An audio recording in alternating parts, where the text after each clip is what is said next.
What's up, everybody? Welcome to episode 2 Behind the Line with the Cake Factory. And again, I'm here with Alyssa. Today, we are going to kind of test the industry in a little bit way. We're going to get a little scandalous. We're going to talk about athletes that become coaches after they do a show. A single show. A single show. A single show. It seems to be the norm in our industry.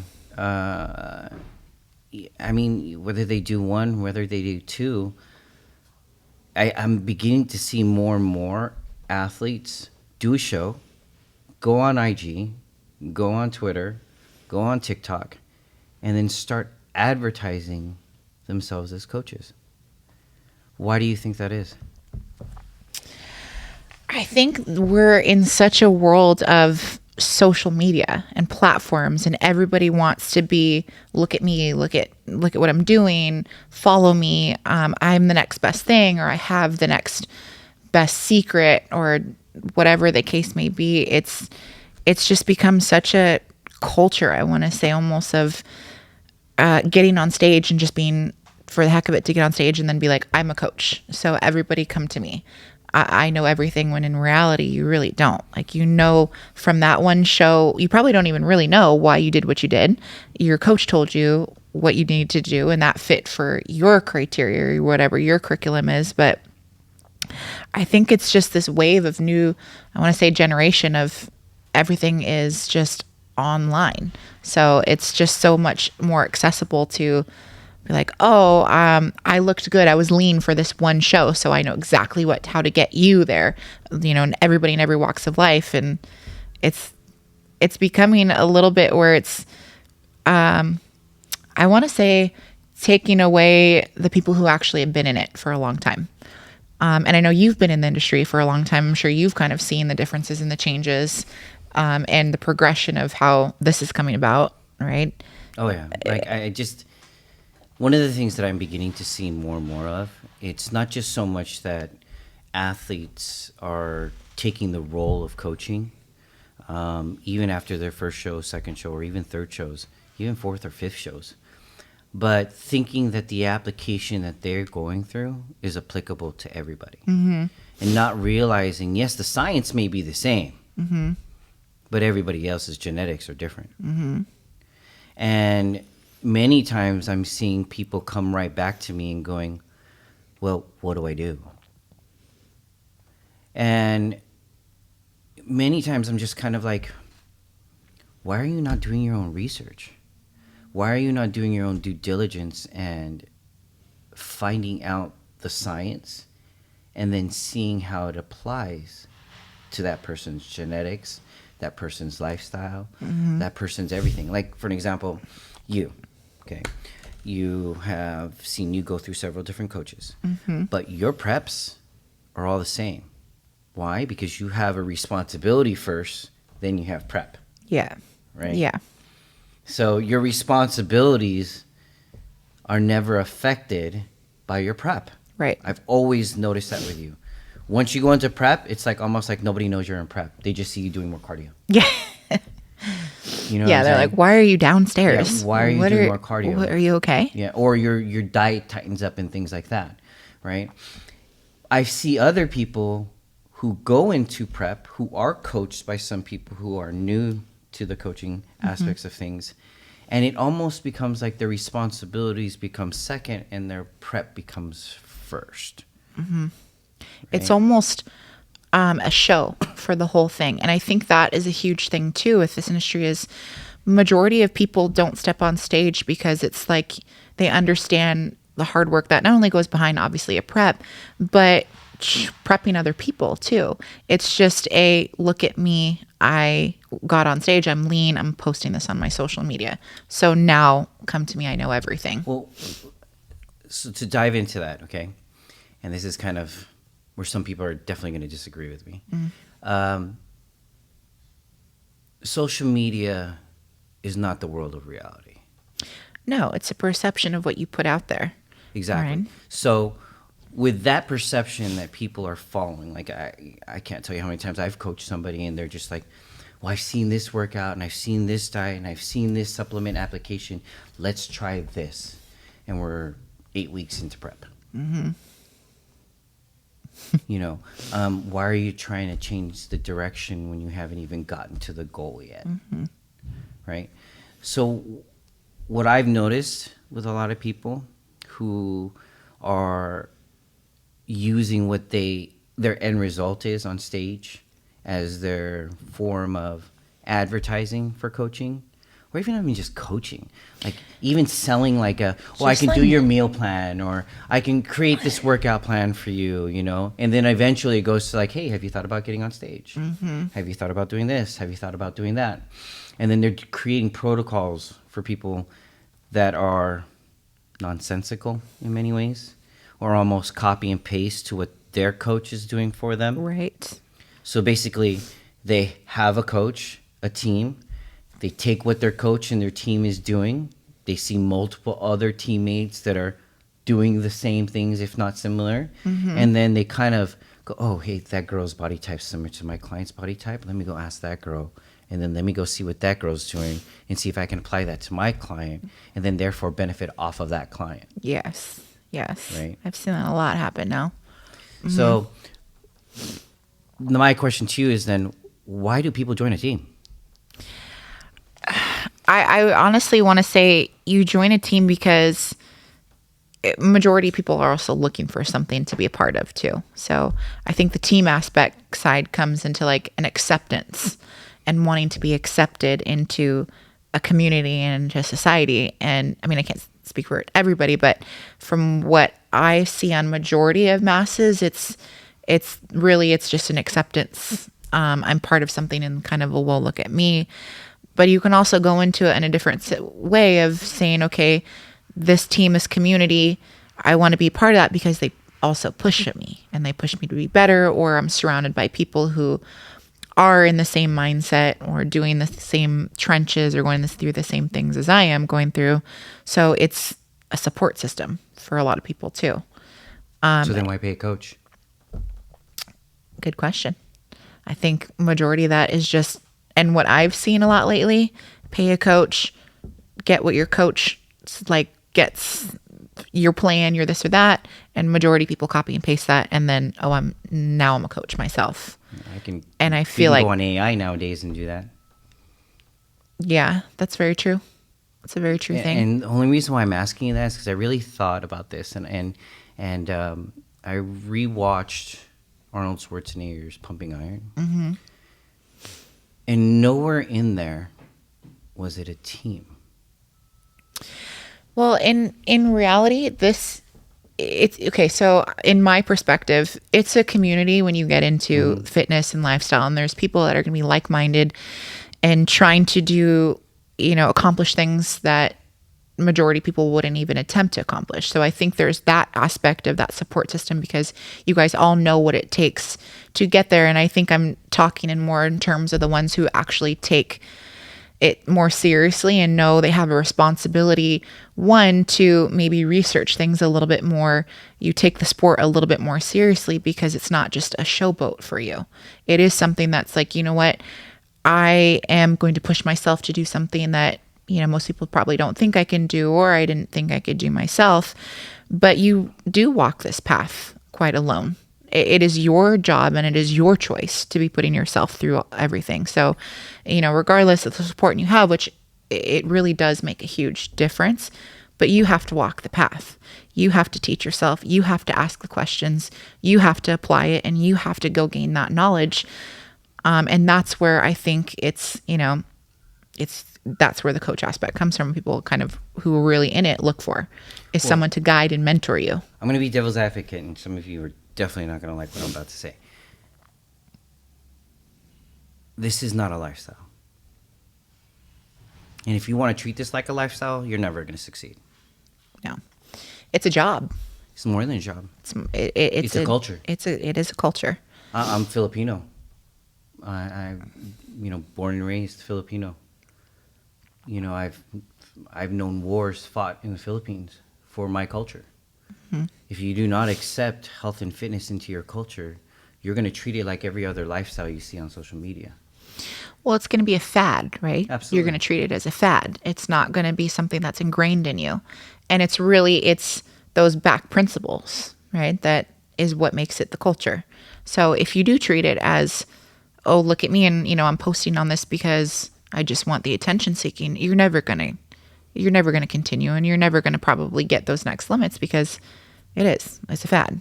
It's something that looks really cool right now, and it's not really ingrained in you. Mm-hmm. So then going back to, with that being said, of it not being a lifestyle, it being a culture, right? Or trying to engrave it into your culture, not change your culture, but bring it into your culture and accept it into your culture.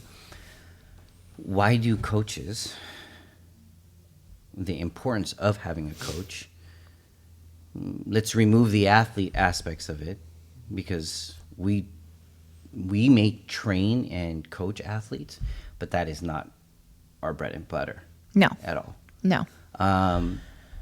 Why is it then that once somebody implements them into somebody's life as a coach, that they don't teach their clients that it is a culture, it is not a lifestyle, and therefore, in other words, our job is not to fix people in the hour that they're there with us. Mm-hmm. Our job is to fix people or help people. I don't say fix people, help people for the other 23 that they're effing up. Right? Mm-hmm. And because when they're there with us for that hour, they're saints. They're saints. Right. They're absolute saints. They're going to do what you expect them to do and you tell them to do. Right? But how much more accountable are they for the other 23 when they're not there with you? And if they don't learn that your coach is a part of your culture, then they will seek another lifestyle when they don't get the results that their coach is promising. And then therefore, you have athletes who become coaches and become fads and become a part of the industry and think that because they were successful on stage, they are now successful in real life of health and fitness. Mm-hmm. That's actually a really good point to come across too. Because let's be real, okay? A lot of people who do become a team and join a team who are not athletes are truly seeking a support system. And that's the fact. Those who have gone through what you've gone through, what I've gone through of jumping on stage, know that a team is important for us to have in many ways as far as a support system is concerned, but know the journey is solo. 100% solo. 100%. Your sacrifices for 16 weeks are the most selfish things you'll ever do. Mm-hmm. And I lost a relationship, my first show. And it will test you in every single way, in every single form. And your team cannot save those things. No, they can't. They can't save you from your own kind of, I want to say, destruction of other things. You have to make the choice when you're going through a prep, this or that. And this is how I always tell people, it is a choice to do this. And it is a solo path. It is something that is going to test your limits, test to see what you can handle, and also to test to see what you're actually capable of handling, what is important to you, and what you kind of allow to, I want to say, mess things up, or you can use that as a catapult to be like, okay, I can do multiple things and I can do all this stuff together, or you can't. I think it is a big test of character for sure, and something like this. But and I think the people that are most successful in this industry, that are athletes, that do become quite known in very many ways, are those who aren't, because physically we know they could done it. If they got to a point, let's just say like Jonas, I mean, he's gotten to that point where physically you look at that man and he's a specimen. Yeah. Mm-hmm. Okay? He's a specimen. But one thing that I will put honor towards in regards to Jonas is in the last week, he had to move from San Diego to Las Vegas, had some hiccups, then go from San Diego to Pittsburgh, do a podcast, fly back the next day, and has to jump on stage in a week for the Arnold. And he looks better today than he did 3 days ago. That Even shows after all you that. the man's Focused and in there. as well, right? And the reason why I brought up why do people join teams kind of thing is because I've noticed, and I've begin to notice more and more as I've grown older and stayed in this industry longer and been around more people, was that those who gravitate and bounce from teams to teams lack social acceptance outside of a team. Or they don't feel like they're accepted socially. Or their only social aspect is A team. that. It's their identity. That one thing is their full identity. It's their identity. Has nothing else to do with anything else outside of health and fitness or jumping on stage and anything else. There is zero substance outside of that. Be upset all you want. It's a fact. That's the truth. That is, I agree with that. And majority, because I think obviously you and I've been in it for a while, you see a lot of things. I think, yes, there's a big part of wanting to be part of a community, but as I said, it's an acceptance thing too. Yeah. So you go to somewhere where you're going to feel accepted. And again, there's nothing wrong with feeling accepted and feeling a part of something, but there's also a different side of that too. You need to be okay with yourself too. Team or no team, you're still going to walk this path. And I think that's a big difference is people look for this, oh, okay, well, now I have this, now I'll be good. And in reality, it's if you're not okay with yourself and you haven't built your own self-esteem, your own self, just being able to push through things on your own, a team's not going to do it for you. Oh, yeah. So you need to be your own person still too. And I think a lot of people, like you were saying, gravitate towards teams because this is my identity. I'm such and such team. I am this team. And I think it's great. And I think it's good to have a support system, but I'm not a team. I loved being part of something and I would love to help everybody as much as possible, but it is my road and no one's going to do it for me. Well, I know that some people out there are probably going to comment in the comments and say, well, you're part of the Cake Factory team. I'm sure they're going to say that. Not realizing that the Cake Factory itself isn't a team. It's a facility where we help people become their own. Right. Well, and it is a culture, right? It is a so we culture. instill a culture where we're at. It's, I don't say we're a team and we're this or that, but this is a place where we instill what our values and our culture and help other people to try and instill some of those aspects or, those underlying morals that we have and apply that in the rest of their life. Well, one of the things that really, and the reason why I said what I just said was because I've seen numerous amounts of our members not be able to, let's say, afford to consistently go. But you extend the hand of come, we'll take care of that later, because it is a part of their ability to find themselves, and you don't want to stop that. No, because to me, I feel like at the end of the day, what are we here for? We're here to help people. You're here to do and apply the gifts God has given you and help have as many people as you possibly can. So we have a facility where we can help people and they can apply that in the rest of their lives. Maybe their lives have changed in relationships, or they get up, they don't have as much anxiety or stress or just day-to-day movement stuff. If somebody just wants to be in there and is actually wants to be part of this culture, I'm not going to say no, don't come. To me, that's way beyond more than $1 to me. Well, and so going back to the athletes becoming coaches again, that's where I believe that the Cake Factory, the factory itself, you, myself, we separate ourselves from, is because as a coach, knowledge should always be free. Support should always be free. Right. We never close our door to those types of things.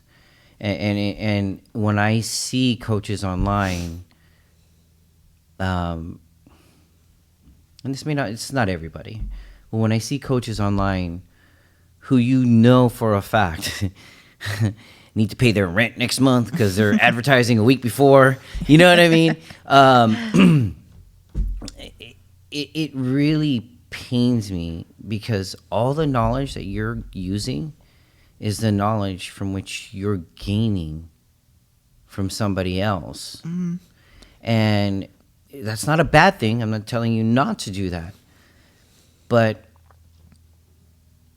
maybe understanding where that knowledge came from first before you go and start selling it. Yes. You know what I mean? And again, okay, when you first got into the industry, right? Was there readily available online? Was online a thing? No, it wasn't, right? So it wasn't as much of a platform to be just like, oh, here we go, here's this or that. Really, when you were getting into it, who'd you learn from? I was paging my coach. Right. Right. I was paging. I worked in a nutrition store. It was my first nutrition store I ever worked in. It was a Pro Body Warehouse in Chula Vista. And it was James and Gloria Stark. Those were my two. I remember Gloria was older, James was younger. James was closer to my age, and Gloria just phenomenal body, phenomenal genetics, and she just jumped on stage and just, it was one of those inspirations. But back then it was just being in the industry in a manner that was on the back end, right, and then learning from the back end forward, instead of from the front end and then learning the back end. And that's kind of what drove me, because I was tiny. But it's also you're hungry in those days, right? And you're hungry to learn. And I think that's kind of a big thing right now is no one's really hungry to learn. It's just, let me just show this. So back then, you learned from everybody who had stepped before you, right? And in the shops and their knowledge and what they did and just how much information other people have had because they've been through the ring too. And probably also studied and researched and learned a lot on their own. So those are people that you gravitate towards, right? And you kind of, like you said, from the back, I'm sure you're probably asking questions continuously, seeking as much as you can, right? Well, I remember I wrestled 102 and 112. I was super tiny, right? And I remember stepping into Pro Body Warehouse, asking James, how do I gain weight? And Gloria was just sitting there eating food. And then I was in there just talking to James. And then 2 hours later, here she comes back out again, eating more food, right? And he's like, this is what you need to be doing. I was young. I would talk to multiple people, and multiple people would say, oh, just eat a burrito every 2 hours, or go smash as bunch of burgers as you possibly can. And you're young, don't worry about it. Everything will be okay. And then meeting people like James and Gloria, meeting people like Bryant Zamora, Kiyoshi Moody, 8-time Mr. Olympian Natural, and he's still currently destroying stages after defeating cancer. I look back and I see these things, just like when I looked back and watched the Arnold thing, and I compared it to today's society of younger athletes, and it's almost like they forgot where the science is. I see more people who are like, well, I took this for protocol, so you should take this for protocol. Right? And that to me is the most scary part about our industry. Well, it's dangerous, right? It's a very dangerous thing because we've gotten to where people are getting lazy. We're getting lazy in the sense that you're not doing your due diligence, and one, understanding why you're even probably taking what you're taking, or two, asking questions about it, and then three, just implementing all of these protocols on a bunch of different people. No one is exactly the same. Everyone's slightly different on what they're going to adhere to, what that's going to do for somebody. A female, you're putting protocols on females that you're going to do with a guy. That's, to me, is just beyond insane. And that is something that happens quite a bit too. And female biology and female hormones is a lot different than men. You guys can stay men. There's many things that can happen to a female. Yeah, and get ready, because there is going to be an episode of us talking about anabolics natural supplementation, where it's almost scary. It's a very, very, very, very scary thing. Our foods here in this country aren't the best. No. And so, and I think that's really affected a lot of people hormonally more now than ever. And then you have these so-called coaches implementing protocols on people, whether they be natural or anabolic in any way, that are just detrimental. Like, they don't even understand. I mean, I've spoken to so many athletes, and just like, you're taking what, and you did what, and you didn't do what? Mm-hmm. Why? Oh, because so-and-so said to do it. Yeah. Okay, well, go jump off a bridge because so-and-so said to do it. Well, the scary thing, too, is it's younger and younger, too, right? So majority of all these influencers and influencing, it's a young generation. And again, that's what I'm saying. It's more of a lazy, because no one is really taking the time to, everyone wants to be the master at their craft from day one. No one is really willing to take the step back and be like, you know what, I'm going to learn this, and then I will become a master at it. No one wants to see that you're starting or you're learning or anything like that, because it's not cool on Instagram, or it's not cool on social media to be starting a little bit more towards something. So I feel like people would more rather just be like, I know this, or take this, or do this or this, without being like, hey, you know what, I don't really know. It's probably not the best. Let me actually look into this. Let me research this first. Well, I came from the supplement world. I started in supplement stores, and everything in my background comes from a supplement aspect of things. What people don't realize, that supplements are to fill in the blanks from which you are not getting enough, not to be the entire blank. Right. And it seems to me, with, like, let's say on the female side, not athletic females, but just females who are looking to lose body fat, get into shape, whatever it may be, look better. They see, like, let's say Kim Kardashian or some all these other actresses that are out there, and they're on Ozempic or semaglutide, and they're losing all this weight, and they're like, oh, I want to do that. That stuff is so unhealthy for you. It's unbelievable how unhealthy it can be for you. Not realizing, again, the science behind it, right? And the science behind what it does to your body. Some people can take certain things and it works wonders. They come off, they keep, and they continue down their life. Right. Right? Some people take it, doesn't work wonders, creates problems, they come off, and they're worse off than before they even started. Way worse. Yeah. Way worse than they've started.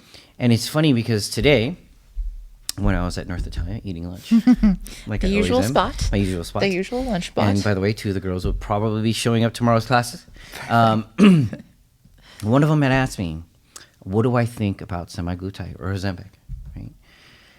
And she brought up an actress and showed me a few photos, and I was like, good for them. But tell me what you see. She said, I just see that she lost weight. But really, tell me what you see. And I go, because I see somebody who looks sick, who looks deprived, malnourished, who looks malnourished.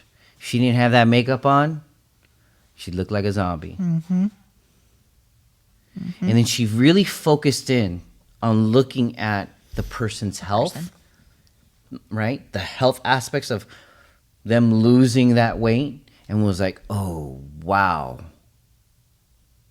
Maybe I don't want to take that. No, I'm not telling you not to take it.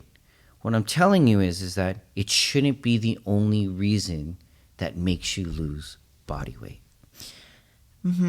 Because that's the majority of people's first choice, right? Absolutely. Let me just take this, because this is the one cure-all. This is the one thing that's going to get to my goals, without actually changing anything in their day-to-day lives or what they're actually doing, right? And that's a pretty common thing now, just kind of across all boards, right?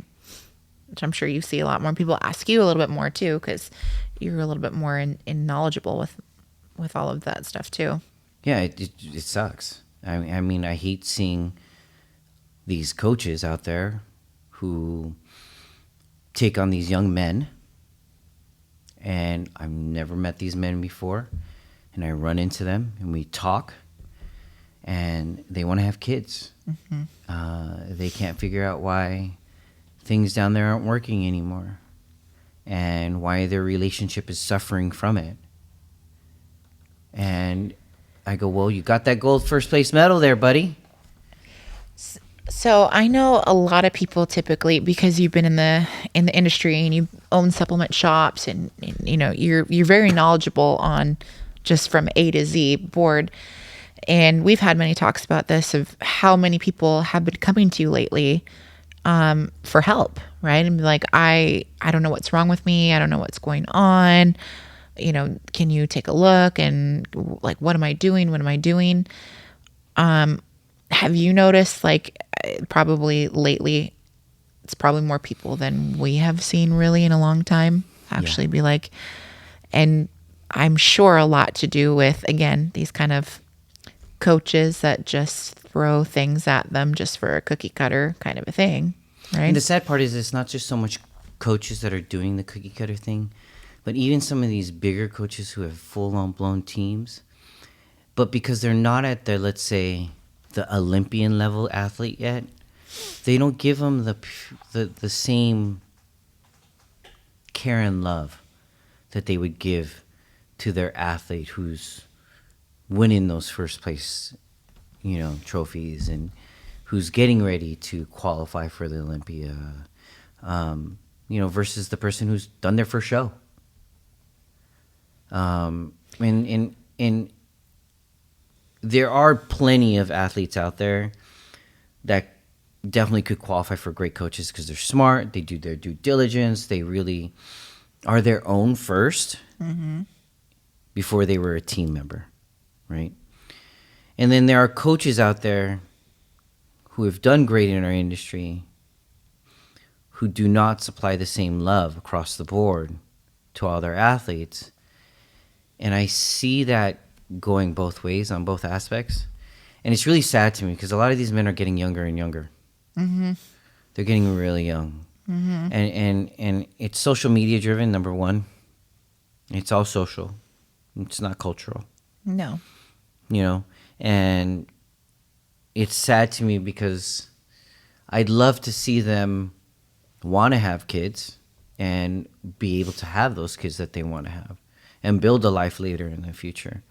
To be able to still have sex or be able to get aroused or be able to handle their own emotions. I was gonna say, handle the roller coaster. Yeah, because it's whether you believe it or not, men will experience a form of menopause that women experience. It's called andropause. Look it up. And it used to occur in most men in their late 30s to 40s. Okay, mine occurred in my early 40s, and it hit me pretty hard. You know, it was every definition of what a woman goes through PMS. I pretty much experienced it without the bleeding, right? The emotional roller coasters, not being able to handle certain emotions, and with men, we handle emotions completely different than women do. So when we're hit with emotions that we aren't recognized with or may have dealt with in the past but now see them differently due to our hormones, it's a whole new ball game. A whole new ball game. And I'm seeing that occur with men in their 20s. Jeez.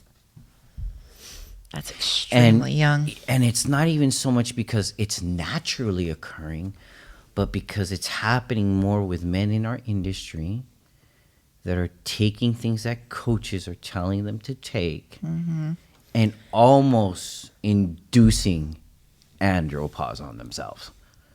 Because they're so young when they're doing all this. You know, I've been blessed to work with some athletes, and the athletes that I have been blessed with to work with, that I have helped, I've always asked them, do you want to have kids? Do you want to have a family?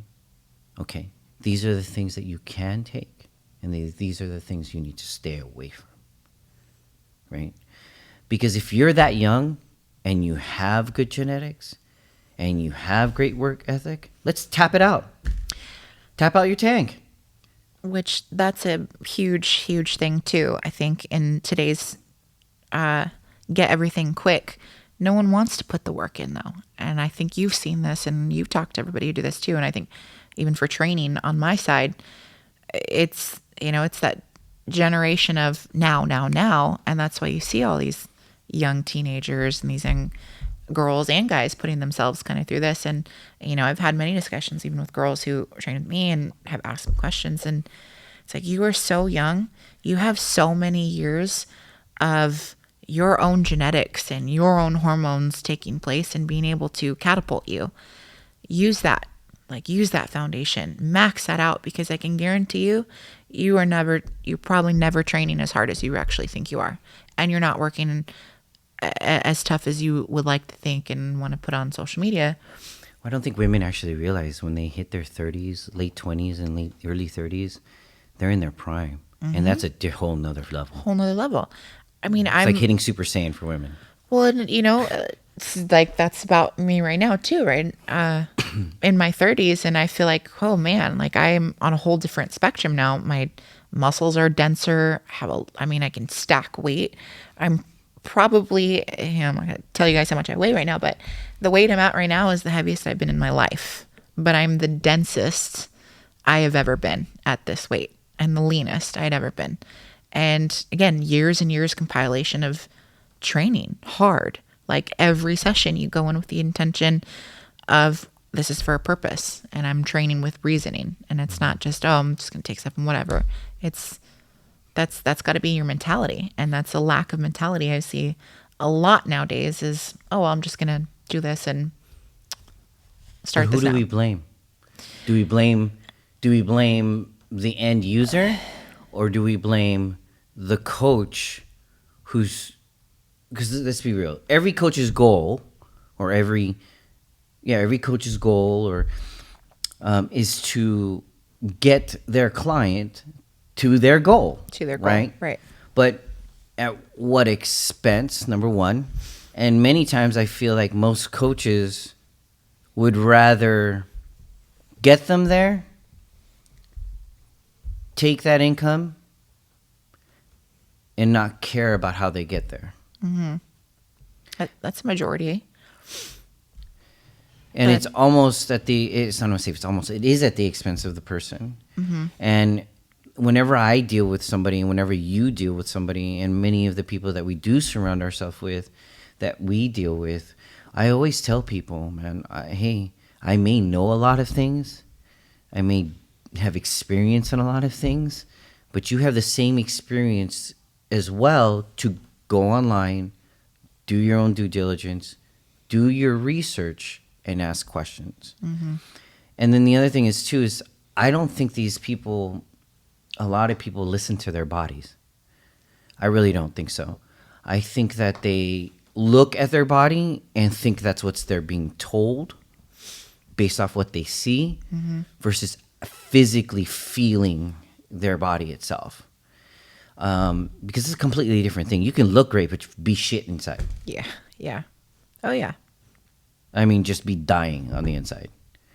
Look great, look great, look wonderful. But on the inside, man, you're cutting years off your life. Mm-hmm. Yeah.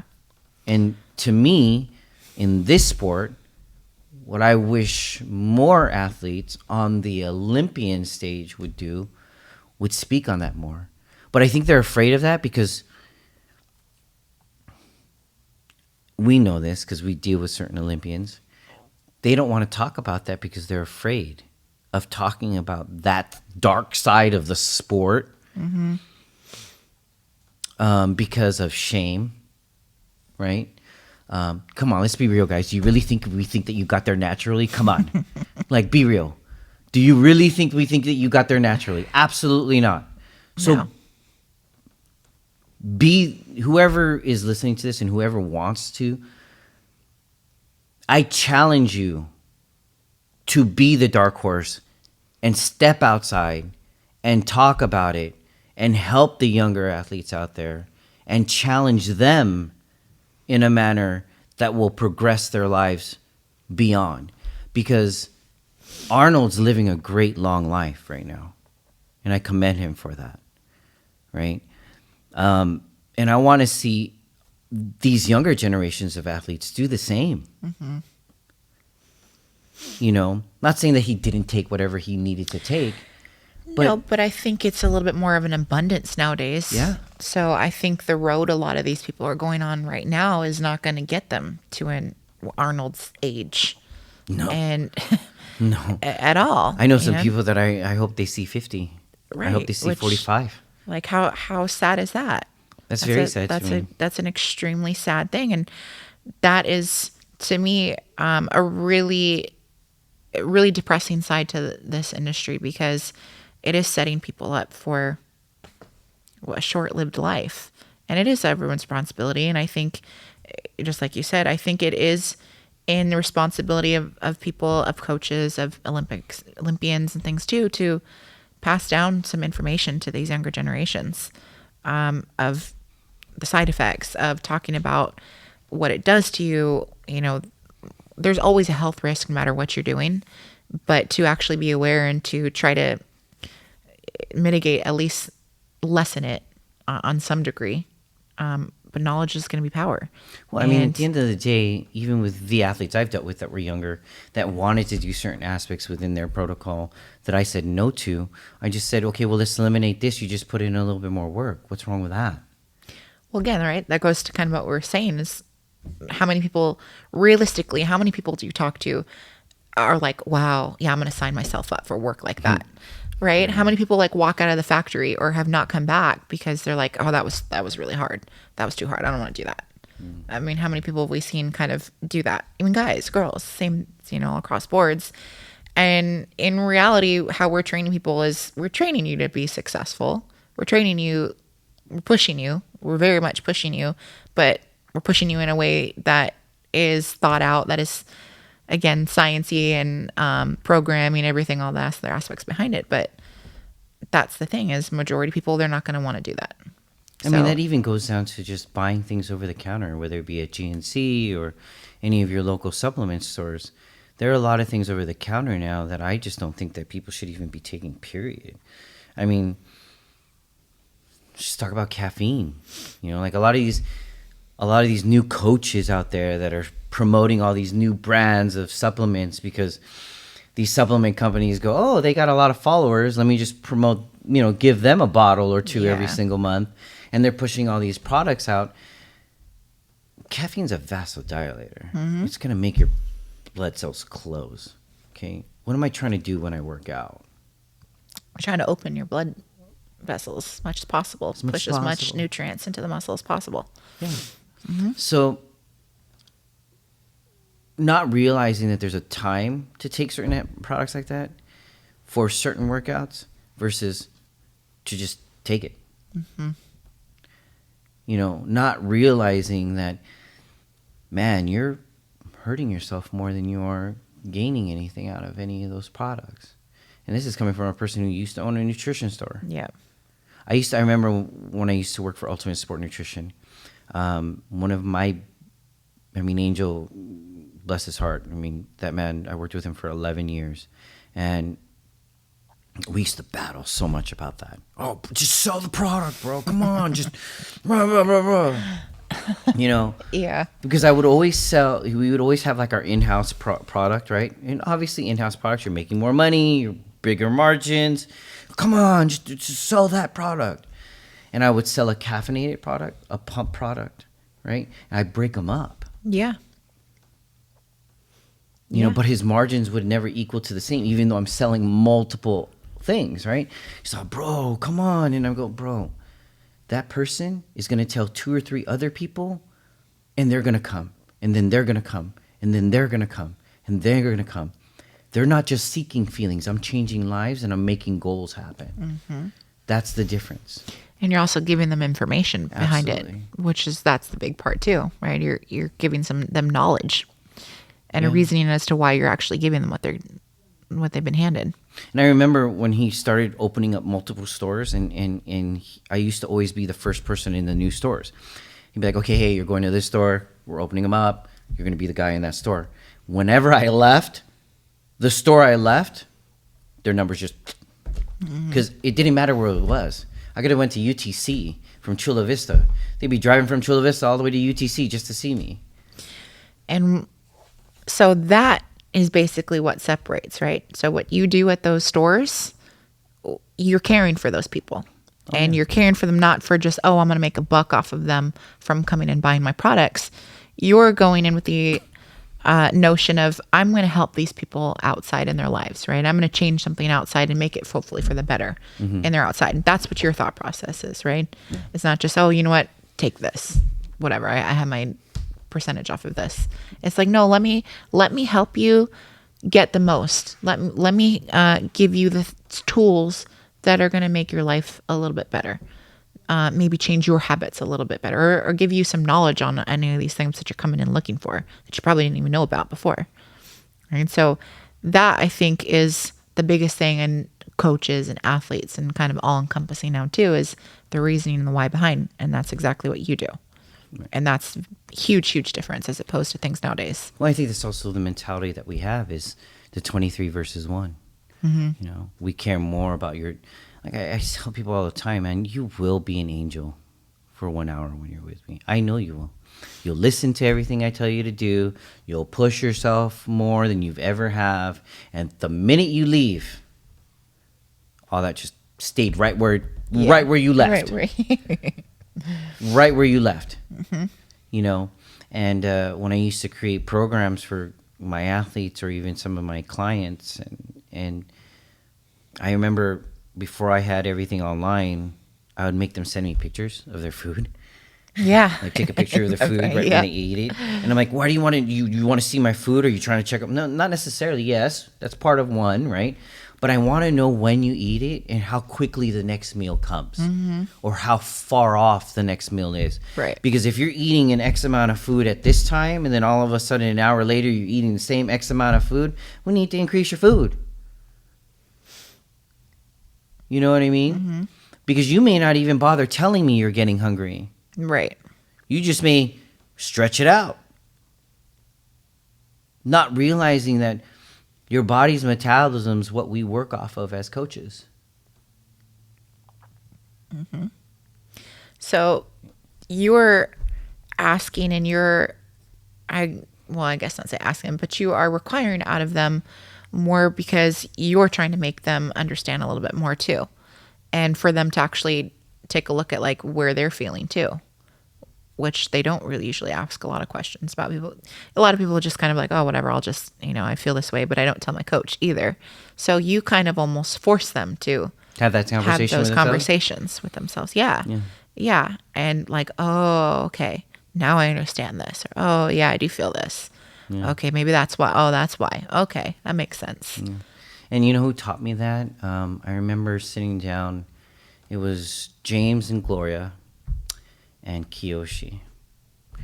And they did my caloric expenditure, how many calories I was burning sitting still, blinking, not even moving, breathing, blinking, just sitting still. It was like 2,400 calories in a day. So if I wanted to put 1 pound on, I needed to eat 5,000 calories in a day. At 20 years old, impossible. But when you look at it like that, I realized that at that age, my metabolism was running like a madman. Oh, yeah. Yeah, on its own. On its own, right? On its own. And I realized that as I progressed through the sport, progressed through the fitness industry, progressed through the supplement industry, started working with multiple people, started working with multiple personalities, I realized that if I don't pay attention to their caloric expenditure and watch their natural metabolism, I'm always going to miss the mark. I'm always going to miss the mark on when they start to climb. Right before they plateau, I don't want them to. I need them to continue climbing. Yeah. And I always miss that mark if I don't pay attention to that. So I made them text me. And I remember being in relationships where they'd be like, why is your phone always going off? Who's texting you? I go, look, it's food. You know what I mean? Scrolled plates and Yeah, plates it's just of food. Just food. That's all you see is food, you know? And going back to these coaches that, you know, these athletes that want to become coaches, if that's truly where your goal is set is to become a mentor, and that's the way I think you should be calling yourself, as a mentor, not necessarily a coach. If you want to mentor people from the right way. Food first, cardio second, weights last. Because you can't get there through just weights. No. And you can't get there too through just cardio. Right? The only way you're going to get there is through your food. Right. And that's where that other 23 hours comes into play, right? Say, hey, you can train your butt off all you want in that 1 hour, but what are you doing the rest of the day? What are you doing in your life? Those 23 hours that you're not here in the gym, what else are you doing? Yeah. And it's funny because today at North Italia, I had the same conversation with one of the young ladies there. She's like, I need to lose weight. I've been doing my cardio. I'm going to Bali in March. I'm like, that's awesome. And she's like, yeah. I go, so what are you doing for cardio? She's like, I'm running. Well, great. She said, but I'm trying to preserve muscle. I was like, hold on here. You're running for how long? 45 minutes. And you're trying to do what? Preserve muscle. Repeat that in your head multiple times. Tell me what you think is wrong. Right? And eventually she was like, oh my God, no wonder it's not working. And I was like, she's like, well, I'm also training for a 5K. And I go, okay, there it is. There's the problem. Most people don't realize that your lungs and your heart are also muscles, right? And yes, you can train those as well. But when you're talking about muscle preservation, that's a different form of training. And then we got to that talk where I was like, you need to come to the factory so that we can give you a better explanation of that, but I'm going to give you a quick rundown. And she was like, oh my goodness, I've been doing this wrong for so long. And I was like, nobody's telling you not to run. I'm just telling you to figure out when the right training days are for you to run, and run only, and preserve muscle. Yeah. And muscle only. You can still look great in Bali and destroy a 5K. And keep all that muscle. Yep. Because she's a little powerhouse. She likes to power lift. You know, she's PR, PR, PR. That's all she likes to talk about, right? Which is great. I love it, right? But you can't have both, girl. No. Doing one thing. And we're back to that one all, end all, or one all, be all concept that a lot of coaches are explaining and selling to people, that I think they're fraudulently misplacing our sport and our industry and our culture. And it's like a shame on you kind of thing. Yeah. And it's like an oversaturation. And I think that's what's kind of putting the dark cloud on it too. And I mean, speaking of, I just kind of talked to a couple people who, you know, have been pre-diabetic and just have had some bad experiences with, you know, past coaches and looking at protocols and things. And you can tell it was very much like, oh, off the whim of their pants, kind of, oh, let's just do this kind of a thing. And that is scary to me, because you, as a coach and, you know, as a mentor, you do take on the responsibility of, like, this person is coming to you. It is their health. Like, you really can mess somebody's health up for years to come. And, you know, I've even had that happen to me, where I've been in such bad deficits for such an extended period of time. It completely shattered me for a while. You know, Yeah, this I've was been in the around beginning. when that's happened. Oh yeah.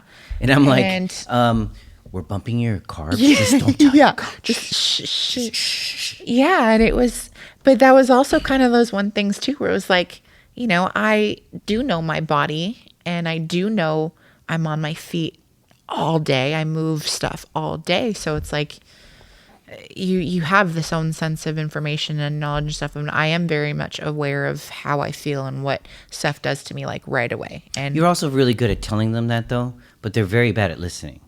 yeah, Some of those coaches were very bad at listening. and I think a lot is just ego of being challenged, and it being somebody coming to, you know, a coach and be like, hey, like, this is what I feel and this is how, like, this is what it's doing to me, or XYZ.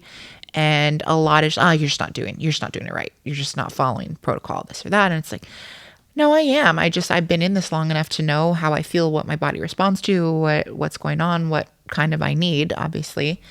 But yeah, it's definitely something that you can really hinder somebody for quite a while. Well, I have clients, for example, like Eli. Mm-hmm. I have clients that have probably told me more about their health than they've told their own doctors. Oh, absolutely. You know, and I always tell them, Absolutely. hey, I'm not a doctor. I'm not anything near that. I don't have those types of degrees, but I do have the ability of my own mind of willingness to go and find the answers. Mm-hmm. And I mean, Eli started with us. He was 240 pounds. Yeah, I've seen him He wore transfer. a sweater every day. He would not take it off. And this past summer, he went with his husband to a pool party with a tank top on. Oh my god! I was like, look at this guy, you know, and just proud, you know. And Yeah. I remember him coming in finally and going like, look, Chris, I got a new shirt. And I was like, wow, that looks good. He's all, no, I don't think you're paying attention. It's a medium. And I'm like, there you go. Like, You know, and because we have the ability to, I'm going to say just that we have the ability, we have the want. That's the reality, right? We really have the want to listen. And I just wish more, not even wish more, I challenge more of these coaches. Step outside the box. Don't be ashamed. Just really, especially these Olympian athletes, get online and talk about these things. Because you have no idea how much of an impression y'all are setting to a lot of these younger athletes, whether you be female or male. yeah, They are going to follow you blindly. blindly follow. Blindly. And it's your job to not just accelerate them through the goal within the industry, but through life itself, period. Mm-hmm. Because some people, that's not just their life. This is just a bucket list, a hobby, a stress relief, right? Right, I like to do this kind of thing, but it's not their life. right. Many of you that have the influence, this is your life. Right. So Very much. don't think of just yourself. Think outside the box and really think like, hey, because I may see this as my life, your influence as your life isn't the representation of everybody else's life itself. And I see a lot of these young athletes, these young men who are just hungry to follow blindly. And you recently just had a team workout. A lot of people just showed up. How many of those people looked the same? See what I mean? See what I mean? That's exactly my point. That's exactly my point. I saw some of those photos and was like, girl, did you just put on another ass? What the fuck? Boy, did you just stop working out? You know what I mean? Like, and hey, we all have our own life responsibilities. We all go through certain things. I'm not going to take any of that away from everybody. But still, at the end of the day, if you're going to be part of a team and you want to be a coach and you want to be all those aspects of being that person that sits on that pedestal that everybody looks up to, every person, all the way to the bottom, matters. And there are a lot of you out there that have coaches, wonderful, phenomenal coaches, and you're abusing the things and knowledge they give you. Yes. And you're profiting off of it. Yes. And shame on you. Yes. And because you're cookie cutting.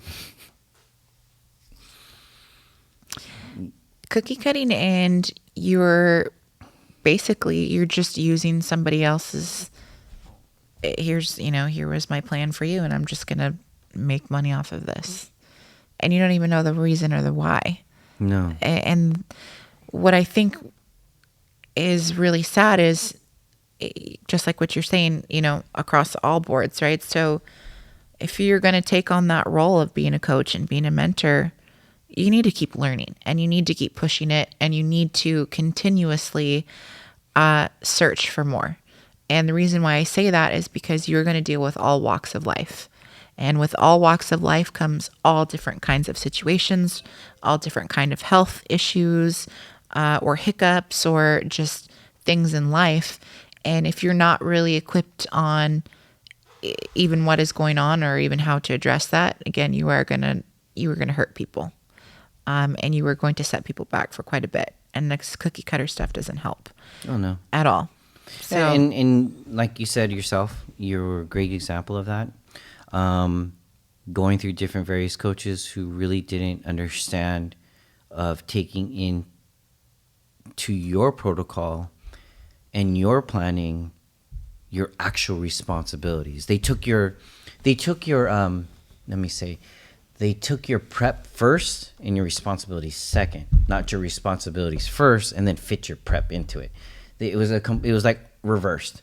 Mm-hmm. And seeing you go through that, I was like, sis, you should be eating 500 grams of carbs, not 50 grams of carbs. Yeah. Yeah. Doing 6 classes a day and you're eating 50 grams of carbs. Does he not realize, or she realize, that you're pulling plates off, you're helping spotting people, you're on your feet, your carbs are fuel. Yeah. Yeah.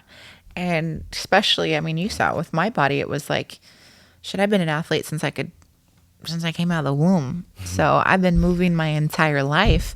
So it's an accumulation of years and years and years of training, working out, sports, moving. Every single job or every single thing I've had, I've been on my feet. I've never been something where I've sat down. And if I sit down at the factory, it's probably because I'm eating, or I'm trying to get something out of my refrigerator. Even then, you're stuffing your face. Stuffing my face in between sets. Yeah. Yeah. I'm like, oh, can we just take a couple bites and run back?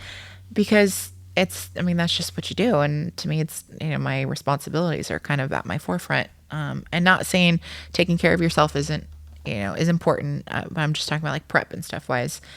But yeah, you saw me. It was like, oh my gosh, I have a 14-hour day today that I have to get 50 carbs spread across from this entire day. And I am going to see about 50 people today. Let's see if I can get the energy to yell and talk and explain. And if you're really truly involved, and like how you are and how I are involved in the training, I'm up in everybody's faces. You're not going to see me stand in a corner and just count your reps and, I'm just going to sit on the stool. No, like I am probably sitting on a machine that you're probably using. I'm spotting, or I'm counterly spotting them, or same with you, right? You're completely involved, and that's all encompassing. So it's a different mindset. Right? It is. It's a different mindset going in with that. And just to kind of bring this to a conclusion, I think that people need to understand, we're not trying to discourage anybody to become a coach in any way. What we want to see is more quality, mm-hmm. more care in it. Yeah. Because, like I said, there are coaches out there that treat their best athletes like their kids. And then there are coaches out there who just,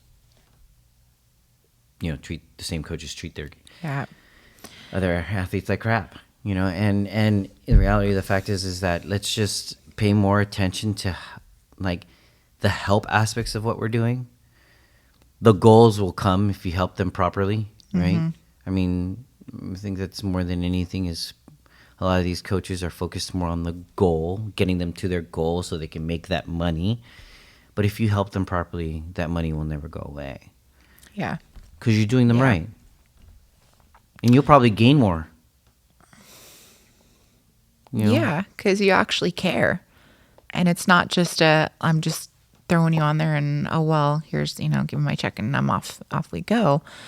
And I think that is something, and again, touching what you're saying, encourage everybody to, if you want to be a coach, if you want to be a mentor, if this is something that you truly want to do, amazing. Like we need more people that are going to be, passionate and energetic and want to really change people's lives, but also realize, nobody is a master right away.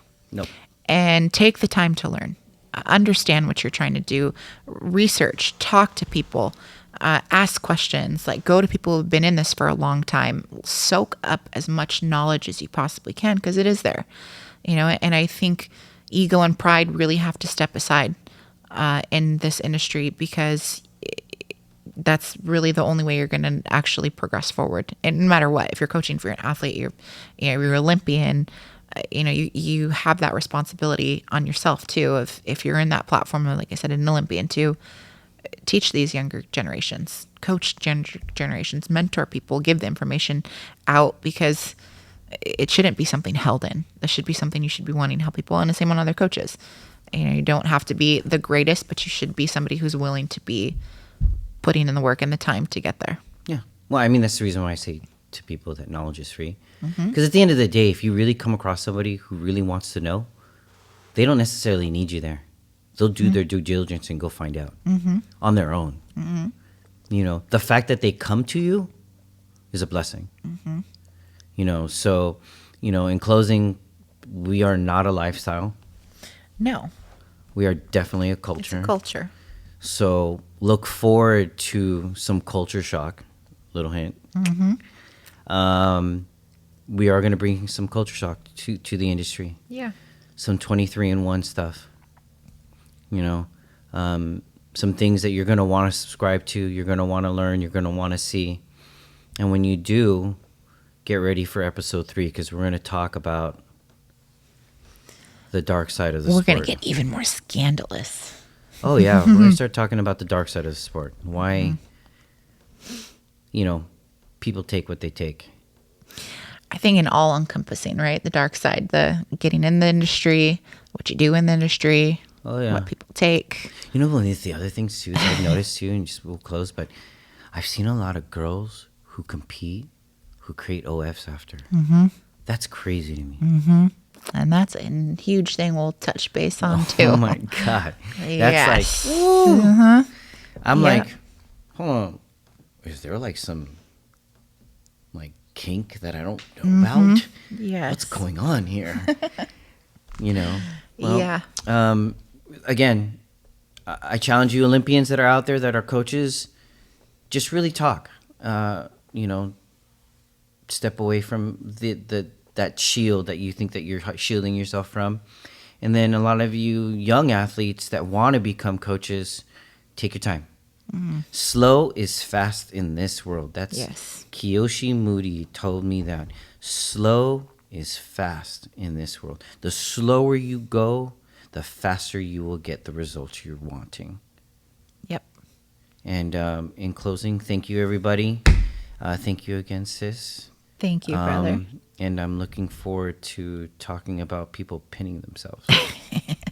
All We're right. going to get into some definitely controversy. So Hopefully we can get somebody to join us. yeah, I think Yeah. we will be. Hopefully we can get I think somebody we will be. to join us on that dark side. Right?